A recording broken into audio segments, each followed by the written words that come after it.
Bonjour et bienvenue à la tribune pour ce débat sur les enjeux du financement de la tech en 2023. Je suis Sylvain Roland, rédacteur en chef adjoint sur la tech et nous sommes en direct du Partech Shaker à Paris lors de l'événement Tech for Future. Tech for Future, c'est quoi? C'est le plus grand concours de start-up de France. On va primer 51 start-up dans toute la France, dans tous les territoires et 10 d'entre elles seront révélées le 6 avril au Grand Rex. Et le Tech for Future, c'est aussi l'événement qui pense les enjeux de la French Tech pour la décennie à venir. Et aujourd'hui, on va parler d'un thème qui concerne beaucoup de startups, le financement. Et pour en parler, j'ai le plaisir d'accueillir avec moi deux entrepreneurs et deux investisseurs. Côté entrepreneur, Paul Benoît, le CEO de Carnot Computing. Lara Ruires, CEO de Levia.ai et également présidente de la French Tech Île-de-France. Et côté investisseur, Stéphanie Hospital, CEO de OneRagTime, et Florent Garcia, directeur du Y de BNP Paribas. Bonjour à tous, merci d'être avec nous pour ce débat. Je vais commencer par un rapide tour de table, vous présenter brièvement pour dire qu'est-ce que vous faites et quelles sont vos structures. Je vais commencer. Donc Paul Benoît, je suis président et cofondateur de Carnot. Alors on n'est plus vraiment une start-up parce qu'on a 12 ans. On est une société qui a 12 ans, on est 70 personnes. On est un acteur français du cloud avec une approche particulière qui est de valoriser ce qu'on appelle la chaleur fatale informatique des serveurs informatiques, ce qui permet de fournir des services avec une empreinte carbone bien plus basse et des coûts bien plus bas. Lara. Bonjour, donc je suis Lara Ruires, je suis entrepreneur depuis une grosse dizaine d'années. J'ai monté différentes startups. Aujourd'hui, j'ai une technologie, je suis fondatrice et dirigeante d'une startup qui fait de l'intelligence artificielle sur le traitement du langage. Et à côté de ça, j'ai différentes casquettes associatives, notamment je suis présidente de la French Tech sur l'Île-de-France, où on représente l'intégralité du tissu entrepreneurial et des startups basées sur notre région, en essayant de développer des programmes à destination de ces startups-là pour les aider à grandir rapidement. Stéphanie. Bonjour, Stéphanie Hospital, donc CEO et fondatrice de OneRagTime. OneRagTime, c'est un fonds d'investissement qui investit en sélectionnant des sociétés généralement assez tôt. On aime être le premier investisseur professionnel aux côtés de nos entrepreneurs, donc on prend des risques et on accompagne leur croissance de l'amorçage aux phases de développement en leur apportant à la fois du financement mais aussi de l'accompagnement, et on s'appuie sur une communauté d'investisseurs. Et quelque chose qui est assez unique dans les fonds d'investissement, c'est qu'on s'applique aussi à nous-mêmes ce qu'on demande à nos entrepreneurs, c'est-à-dire une plateforme tech, une approche digitale et un modèle qui puisse se développer à l'échelle et qui est très efficace à la fois pour l'accompagnement mais aussi pour développer notre offre OneRagTime. Et Florent. Oui, Florent Garcia, je suis le non-CEO de l'échantillon. BNP Paribas, j'ai la chance de diriger les programmes We Are Innovation. C'est trois volets principaux. Le premier, l'accompagnement de nos clients. C'est 3800 clients dans la tech en France qui sont suivis par 100 banquiers spécialisés. C'est aussi la stratégie d'investissement. Aujourd'hui, on a investi dans plus de 40 fonds VC en France pour aider justement l'économie et l'investissement dans les premiers stades de développement et de maturité. Et également les programmes d'accélération et de connexion entre les startups et nos clients corporate. Merci à tous les quatre. Donc on a deux investisseurs et deux entrepreneurs. On va peut-être commencer ce débat par les entrepreneurs. Alors Paul Benoît, vous avez annoncé le 10 janvier une levée de fonds de 35 millions d'euros, donc en série B. 35 millions d'euros, c'est quand même pas mal dans ce contexte difficile pour la tech depuis 6 mois, donc les valorisations chutent. Les levées de fonds se font plus difficiles pour les startups. Vous avez réussi donc à lever 35 millions d'euros. Racontez-nous comment ça s'est passé. Alors, je vais essayer d'être concis. Ça a été clos en fait en réalité mi-décembre, hein, donc on l'a annoncé le 10 janvier.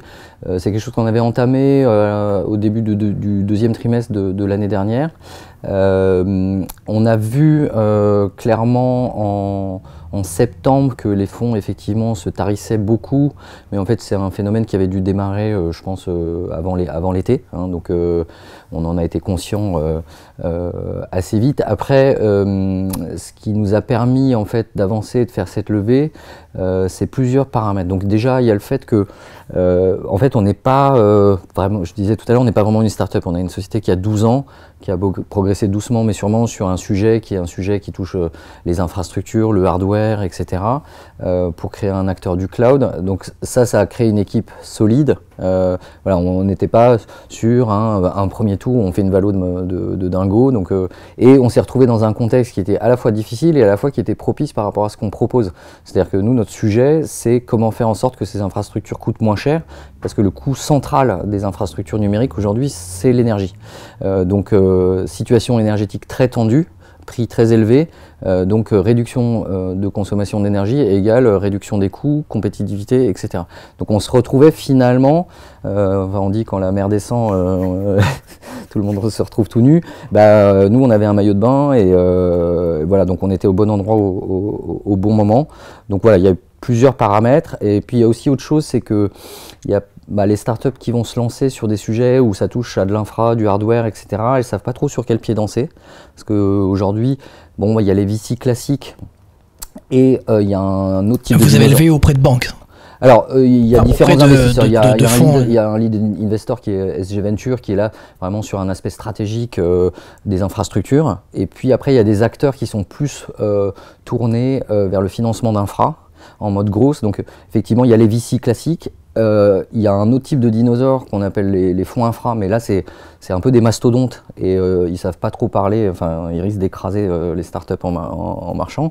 Mais voilà, il y a des choses qui se créent intermédiaires, des fonds grosses infra, et donc nous on a un peu navigué là-dedans pour trouver le bon équilibre, structurer bien le tour pour mixer entre de l'equity et de l'infra. Et vous avez levé 6 millions aussi en 2020, là vous relevez en 2022 du coup pour lancer en 2023. C'était quoi la différence dans le climat? Comment s'est passé le roadshow par rapport à 2020? Est-ce que c'était plus difficile? Est-ce qu'il y a eu des tensions sur la valo que vous souhaitiez, que vous avez obtenu? Chaque tour est de plus en plus difficile, mais on grandit aussi à chaque tour. C'est-à-dire, ce tour-là, il s'est fait aussi parce qu'il y a eu vraiment de la part de nos clients une demande d'aller sur une approche plus industrielle. Donc on avait les éléments pour faire valoir ce tour d'accélération pour avoir un virage industriel. Donc il fallait que ça soit justifié et pas juste parce qu'on a envie de lever des fonds. Alors Lara, vous n'avez pas été confronté vous-même à lever de fonds pendant cette période, mais par contre vous avez les retours d'expérience de tous les entrepreneurs de la French Tech Île-de-France. Du coup, vous allez nous raconter un petit peu ça. Alors on voit bien que Paul Benoît sur Carnot a été un peu porté par le contexte grâce à sa solution et aussi le fait que c'était une série B déjà implantée avec des clients, etc. Mais pas toutes les boîtes sont dans ce cas de figure, disons, favorable. Du coup, vous avez eu des échos plus mitigés, disons, sur la capacité à lever en cette période. Oui, alors après, ça dépend beaucoup du stade dans les entrepreneurs de la tech. Il y a des sociétés qui se montent assez récentes et qui cherchent du seed ou des fonds d'amorçage, et puis des sociétés qui ont déjà fait quelques tours et qui cherchent la suite. Donc, le sujet, évidemment, et la difficulté n'est pas la même à tous ces stades-là. Moi, ce que je constate, c'est que les entrepreneurs qui ont des projets de seed arriveront à lever, arriveront à lever. Évidemment, avec des valorisations et un montant levé inférieur à ce qu'on a pu connaître dans les années les plus fastes. C'est de l'ordre de quoi? Moins 20%, moins 40%? Je dirais plutôt, moi j'aurais dit moins 30, moins 40, en termes de montant et de valo. Mais à nouveau, ça dépend des entrepreneurs, parce que des serial entrepreneurs qui ont déjà monté des boîtes sur un sujet d'actualité arriveront à lever un site dans des très bonnes conditions aussi. Donc c'est un peu deux poids, deux mesures en fonction de la trajectoire, mais on revient à des choses un peu saines. Donc c'est pas dramatique, mais en tout cas des projets de seed, a priori, trouvent des fonds. Ce qui est plus difficile, c'est à partir de la série A. Alors aussi parce que quand on est sur un seed, parfois on est juste un PowerPoint, donc on vend une réalité qui n'existe pas. À partir de la série A, on a déjà des choses à montrer. Et pour les boîtes qui n'ont pas réussi jusqu'à présent à aller atteindre les KPI sur lesquels ils s'étaient engagés d'une certaine façon au moment de leur premier tour, ont plus de mal aujourd'hui à faire les tours d'après. Et donc là, ils sentent en effet, c'est ce qu'on me remonte du terrain, c'est que clairement, il y a moins de tours, c'est plus dur. Ils essaient de reporter au maximum ces tours-là. Il y a beaucoup de bridges du coup sur le marché, des bridges avec des conditions que les investisseurs n'aiment pas toujours parce que ils sont un peu dans l'air d'une certaine façon avec cette forme de BSR.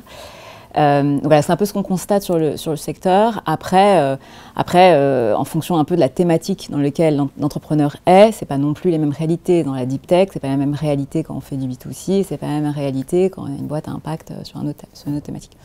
Donc voilà, donc je pense que c'est clairement une période qui est difficile. Certains arrivent à s'en sortir. Pour d'autres, c'est plus dur. Ils essayent de laisser passer les vagues.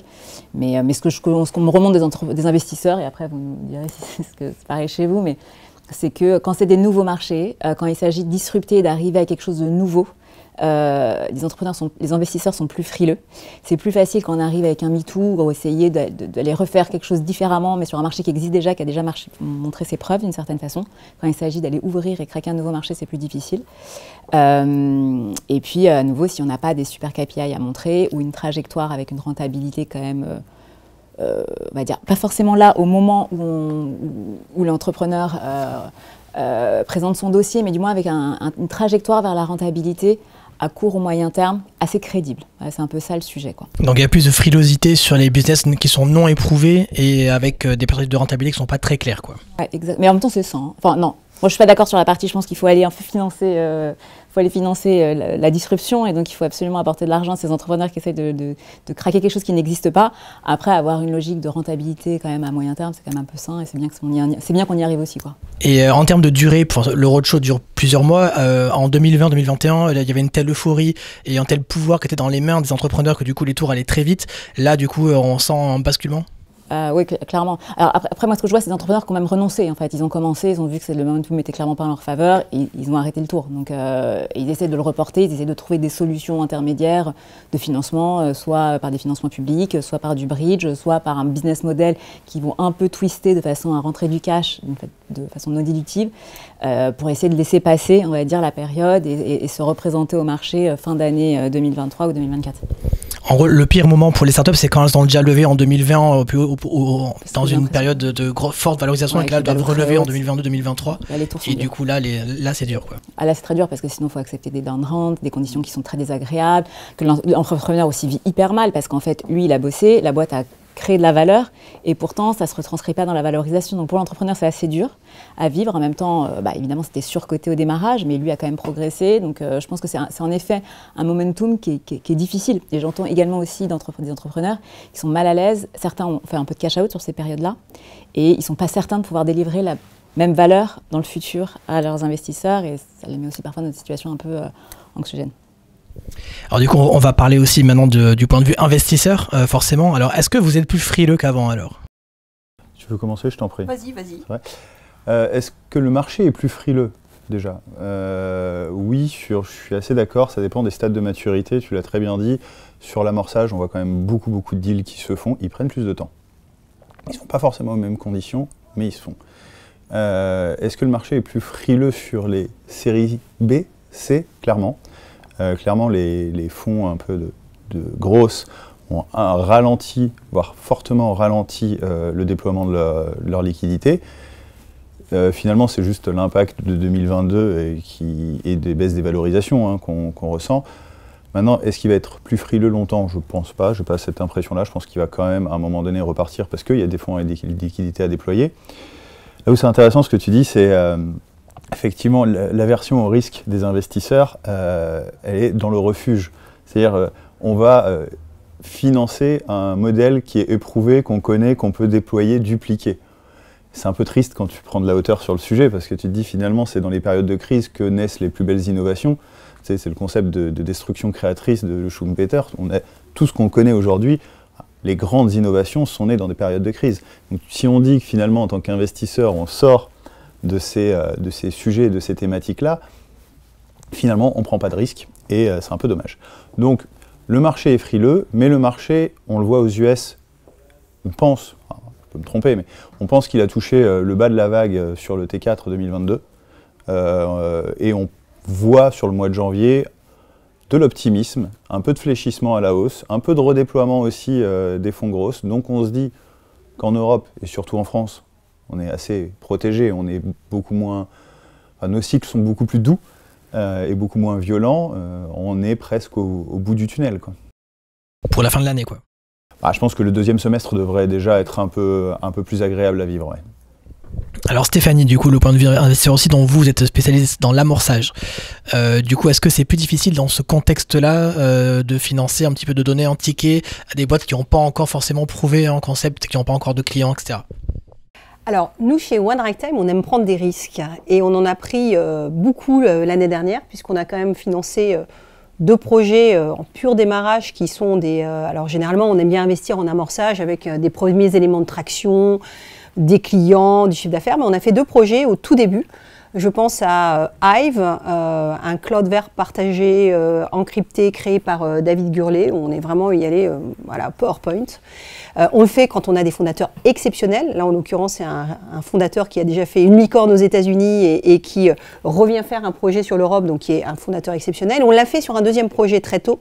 On s'est engagé, qui est le projet de Frédéric Mazella avec Captain Cause, où là aussi, on y est allé lead investor, amorçage, démarrage de son nouveau projet créé avec 3 autres cofondateurs et un CEO qui est Georges Basedevant, qui vise à créer une plateforme de levée de fonds pour permettre à des causes d'être financées via des donations préfinancées par des corporates. Donc c'est quand même un nouveau business model, c'est un modèle qui existe, mais c'est une nouvelle façon de prendre des budgets marketing et plutôt que d'aller financer des goodies ou des campagnes sur Google, se dire on fait du marketing d'engagement. Et c'est 2 des 10 projets qu'on a financés en 2022. Donc là aussi, alors on reste toujours très très actifs. Là encore, on est toujours lead investor en seed, parce que ça c'est un phénomène qu'on voit beaucoup. Moi, ce qui me désole toujours quand je regarde les autres investisseurs, ou beaucoup d'investisseurs, c'est des suiveurs, il y en a partout. Par contre, des gens qui prennent des risques et qui vont au début et qui disent « moi je te fais une term sheet, je suis lead, j'y vais ». Donc moi je donne comme conseil à mes fondateurs, tous ceux qui t'ont dit « je suis », t'en veux pas. Tu veux des gens qui puissent être vraiment capables de s'engager à tes côtés. Donc là, c'est quelque chose qu'on voit. Donc oui, ça va prendre plus de temps. Par contre, on a quand même un ralentissement du nombre de projets en création. Donc on continue d'investir, mais on voit moins de projets arriver. Ça c'est quelque chose, je prends cette fois-ci ma casquette France Digital qu'on voit, où peut-être que les fausses vocations d'entrepreneurs, je sors de l'école, je fais un PowerPoint et puis j'ai plein d'investisseurs qui sont prêts à me suivre parce que j'ai fait HEC et que je suis associée avec quelqu'un qui est tech de l'école 42, ça marche peut-être plus autant. Alors nous, ça tombe bien, là aussi chez One Ragtime, on aime les fondateurs qui répètent. Donc Lara vient nous voir demain, on dit mais oui, bien sûr. J'ai plein d'idées. Tu as plein d'idées. Parce que là encore, un fondateur qui a déjà fait une entreprise, déjà il est résilient. Et surtout si c'est des fondateurs qui l'ont fait comme quand toi tu as démarré, c'est-à-dire il y a quelques années où c'était beaucoup moins facile de se faire financer. Donc les vraies vocations d'entrepreneurs, elles doivent rester. Oui, c'est dur. Oui, on ne crée pas une société qui valorise 100 millions d'euros de chiffre de valo sur 1 million de chiffre d'affaires en 2 jours. Donc il faut un petit peu plus de temps. Une entreprise, ça se valorise sur un multiple de chiffre d'affaires, un multiple d'EBITDA. Puis parfois on a de la chance. On le vend sur un coût stratégique. Mais la chance, moi, j'y crois pas trop. Je crois surtout à la résilience et au travail au quotidien des entrepreneurs, comme tu as fait sur Carnot, pour pouvoir créer un business avec des solides fondations qui mettra peut-être un peu plus de temps à se développer, mais qui sera, in fine, beaucoup plus gros.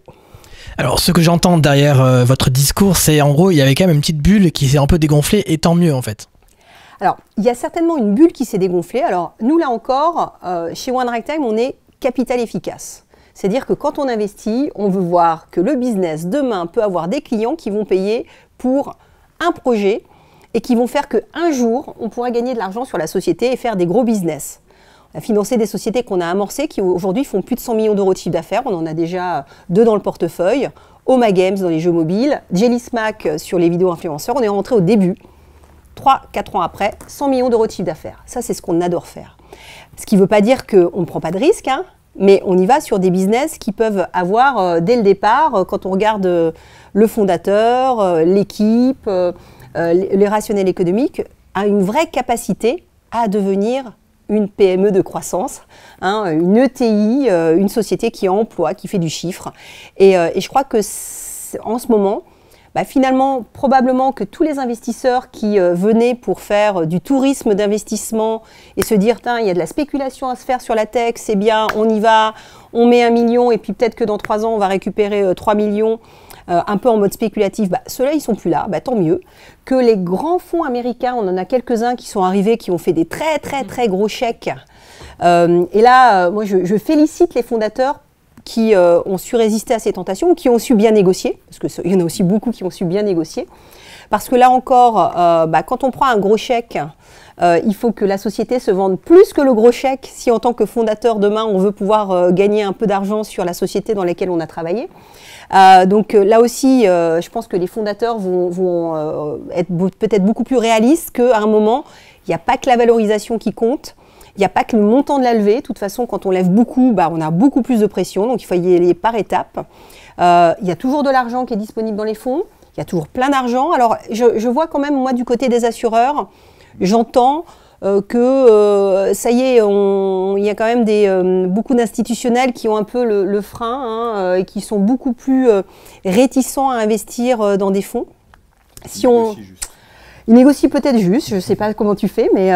puis, je pense que les assureurs négocient aussi des capacités de TB2 en ce moment avec le gouvernement pour avoir plus de facilité à revenir sur le marché. Mais ouais, ils sont un peu plus frileux actuellement, c'est vrai. Surtout dans les gros fonds grosses. Voilà, donc voilà, il y a un peu de frilosité, il y a un peu d'attentisme. On le voit, nous, on a une communauté d'investisseurs avec One Ragtime. Nos investisseurs peuvent investir soit dans des fonds, soit dans des club deals, ils choisissent. On voit bien que, voilà, en ce moment, les investisseurs sont peut-être plus réticents à aller vite, à poser des questions, mais in fine, c'est sain. Par contre, il faut continuer à soutenir l'amorçage. Donc là aussi, on a besoin de fonds qui puissent faire tous les stades, comme nous. Nous, on fait de l'amorçage à la série B. On veut aussi continuer à soutenir cet écosystème, parce que si on n'a pas d'amorçage, demain, on n'aura pas de Carnot, on n'aura pas de très belles sociétés comme Levia. Il faut continuer à prendre ces risques et puis à les financer, mais peut-être avec... je dirais un rapport de force qui est un petit peu plus équilibré, j'emploie ce mot à terme, c'est que voilà, un investissement c'est comme un mariage, donc il faut que les deux soient motivés pour être ensemble et l'an dernier quand on avait des projets qui étaient financés en 2 semaines avec un process compétitif, je me dis toujours que c'était un peu rapide comme mariage, mais bon, on verra si le mariage tient longtemps. Florent, une réaction du coup? Ouais, parce que tu dis, est-ce qu'une bulle qui éclate, finalement, c'est pas une bonne chose? Ça dépend pour qui. C'est fondamentalement, pour moi, c'est une bonne chose. Vu que j'ai le côté investisseur et le côté banquier, et on est en train de dire que les investisseurs commencent à travailler comme des banquiers. Facile. Non mais, tu vois, pour moi, c'est bien. Finalement, pour les investisseurs, le pouvoir, tu viens de le dire, repasse aussi de leur côté. Là où depuis 2-3 ans, c'est vrai qu'il était plus du côté des fondateurs. Et peut-être le point d'alerte, tu l'as soulevé là-dedans, c'est finalement que tu as moins de création. Moi j'ai entendu, c'est un vrai point d'alerte, c'est de se dire que en changeant de côté... Il a soulevé aussi dans son dernier rapport justement l'alerte au gouvernement sur l'amorçage. Et donc du coup, peut-être qu'aujourd'hui, les fondateurs sortis d'école, effectivement, ils ont peut-être moins envie, ils voient peut-être moins de success story qui étaient très faciles il y a 2-3 ans de lever sur des PowerPoint. C'est plus difficile aujourd'hui. Est-ce que finalement, c'est pas un point d'alerte qu'on doit tous avoir en tête, pour essayer de garder de l'attractivité sur la tech. Il ne faudrait pas que ça perde de l'attractivité. Du coup, il y a une génération d'entrepreneurs et d'investisseurs qui ont été trop bien habitués. C'est peut-être ça. Dans la décennie dorée qu'on vient de vivre. En fait. Puis, regarde, l'âge moyen optimum pour créer, c'est plutôt 45 ans. Donc, il y a des stats qui sont donc vous avez, t'as encore un peu de temps. C'est les rapides fondateurs. Les fondateurs, donc là aussi, on a le mythe du jeune fondateur qui sort de l'école. Nous, on voit bien dans le portefeuille One Ragtime, 45 ans, on a pas mal de fondateurs de plus de 45 ans, mais 75% de nos fondateurs sont des fondateurs qui ont déjà créé, qui refont un projet. C'est Frédéric Mazella, mais je pense à Ty Chris sur On-Off, qui voilà, on en a plein comme ça, qui créent une fois qu'ils ont déjà des acquis, une expérience et surtout une capacité à rester longtemps aux manettes. Ça aussi, c'est très important. C'est que là, ça va être compliqué. Voilà, nos entrepreneurs, ils sont dans la vraie vie de ce que c'est à un moment de ne pas avoir de cash. C'est important, c'est qu'on a moins d'entrepreneurs peut-être, mais c'est aussi une autre forme d'entrepreneuriat quand on arrive sur ce marché où en fait très facilement sur un bon diplôme, une idée, un PowerPoint, on lève beaucoup d'argent très vite. Ça en fait pas pour autant des entrepreneurs, des vrais entrepreneurs. Et donc dans le fond, je suis d'accord que c'est un point de vigilance parce qu'on a besoin de ce tissu, on a besoin de l'innovation, on a besoin que des boîtes secrets, mais on a aussi besoin que ça soit porté par des gens qui sont capables de supporter ces vagues et cette capacité quand même à tenir la cadence. Et c'est vrai que la réalité de l'entrepreneuriat, c'est pas je fais un PowerPoint et j'ai de l'argent. C'est pas ça. Je veux bien témoigner. Moi, mon expérience, c'est quand même... j'ai eu la chance de commencer par goûter la start-up. J'ai monté en 2000, avec des amis, j'ai participé à la création d'une petite entreprise. En plus, 2000, la bulle éclate, donc je sors d'école. En gros, bon, on va tous sur la planète Mars, tout éclate. Et puis finalement, on devient une petite PME, on est une bande de potes, on repeignait les murs, etc. Donc j'ai goûté à ça jeune. Et puis après, je suis allé voir du pays, dans des grosses boîtes, j'ai travaillé dans des banques, etc.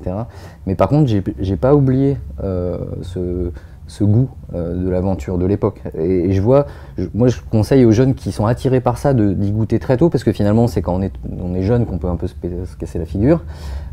Quitte à après aller voir du pays dans des grosses boîtes, se faire un peu d'expérience et pas oublier son rêve de dire à un moment je vais monter une boîte et ça sera peut-être à 35, à 40, mais pas l'oublier. Et ceux qui n'ont pas goûté jeune, ils perçoivent moins ce que ça veut dire. Donc ça c'est une première chose. Bon, les bulles, j'ai envie de dire, c'est le destin des bulles d'éclater. Donc bon, après, là, ce qui m'inquiète un peu plus, c'est que on a toujours dit les 5 dernières années en France, ce qui marche bien, c'est l'amorçage, ce qui est plus dur, c'est le gros. Et puis là, on est en train de dire l'amorçage, c'est bif bof. Donc bon, faut qu'on voit. Et je sais que pour ceux qui rentrent dans les séries A, séries B, donc heureusement qu'il y a des gens qui continuent à contribuer sur ça. Et parce que ouais, enfin, c'est tout un enchaînement. Ouais. Ce qui a marché pour vous, c'est aussi le fait qu'il y ait une trajectoire claire de croissance et de rentabilité et de chiffre d'affaires.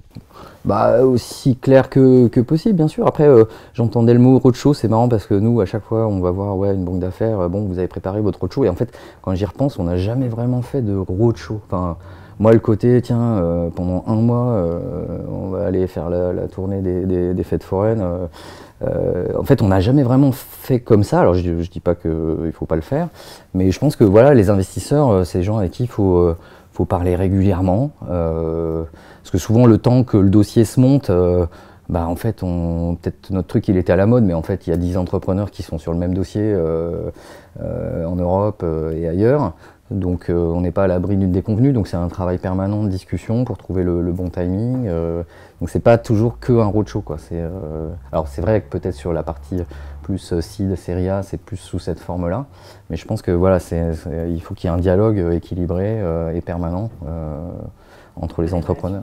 Et des relations, ouais. Et c'est vrai que bon, au début, on pense pas trop à ça parce qu'on n'a pas le temps, on n'est pas nombreux.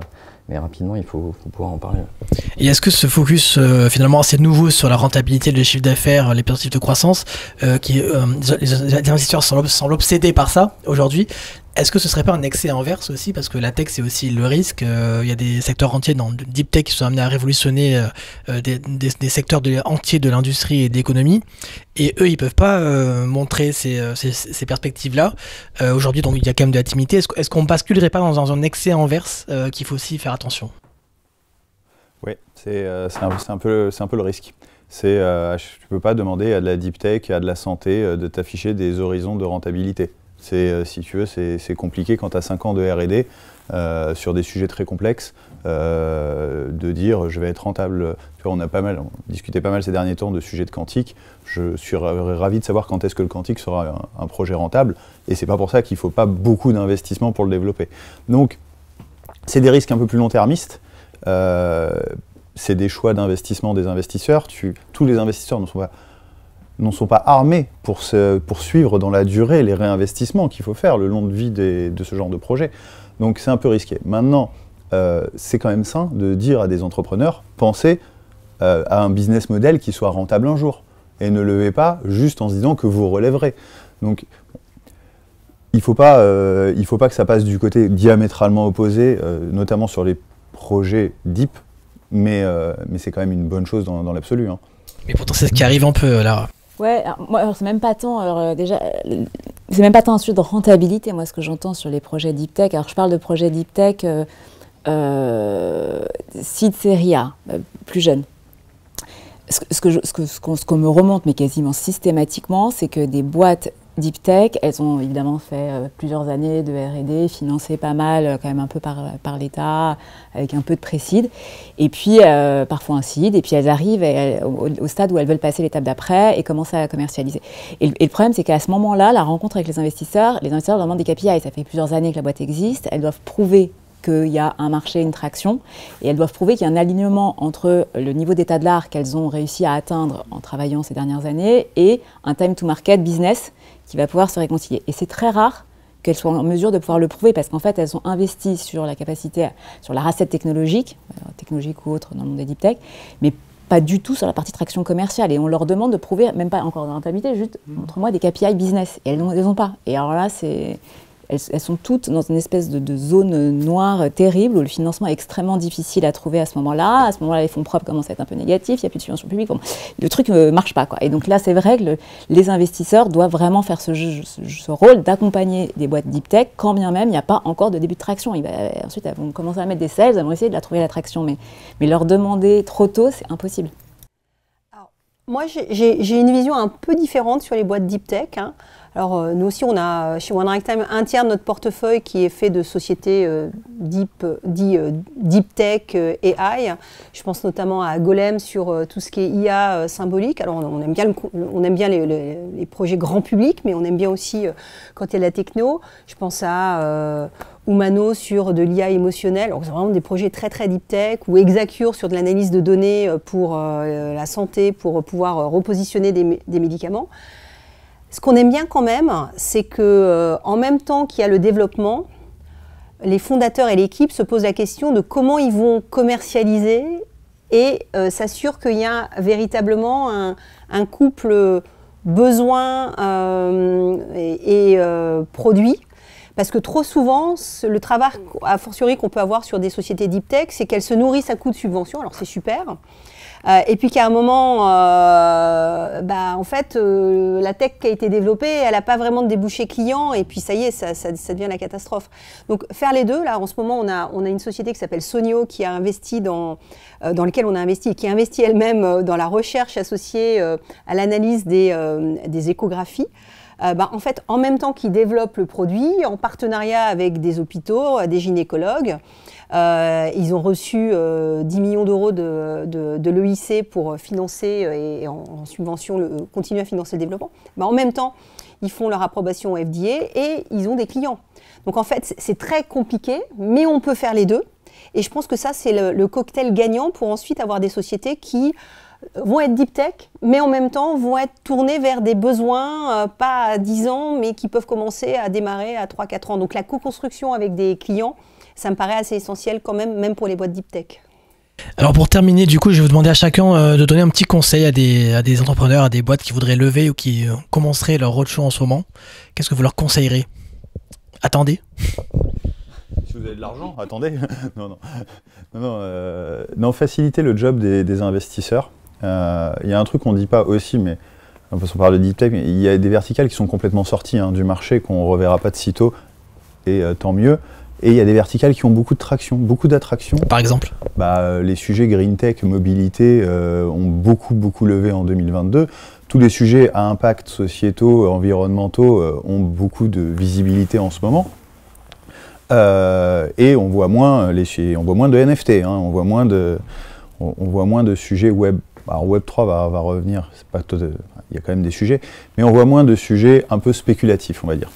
Donc, si vous êtes dans une verticale qui a de l'attraction, il faut lever, faut y aller.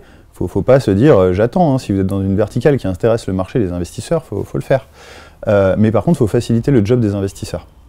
C'est si vous voulez que votre levée prenne 3 mois et pas 9 ou 12 mois, il faut peut-être effectivement avoir travaillé et avoir staffé dans l'équipe quelqu'un qui va s'occuper du sales, même si on fait de la deep tech. Faut peut-être aussi avoir pris un conseil juridique pour nettoyer la cap table. Enfin, faire que les petits pain points qui aujourd'hui, quand un investisseur va être un peu plus regardant dans les dossiers, soit inexistant. Et comme ça, le dossier passe un peu plus facilement haut de la pile, quoi. Lara, Paul, du coup, un conseil?